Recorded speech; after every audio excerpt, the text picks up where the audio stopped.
3:15 a.m. Eastern Daylight Time. This is for my county. At 12 a.m. Eastern think Daylight Time, Doppler radar indicated thunderstorms producing heavy rain across the board.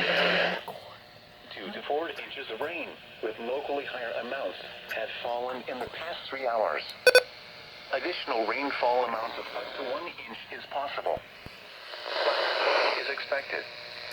Some locations that will experience flooding include Covington, Oxford, Porterdale, Ola, Almond, Oak Hill, Rocky Plains, and Magnet.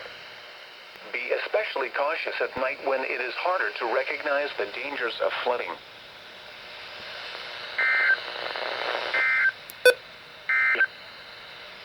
The National Weather Service in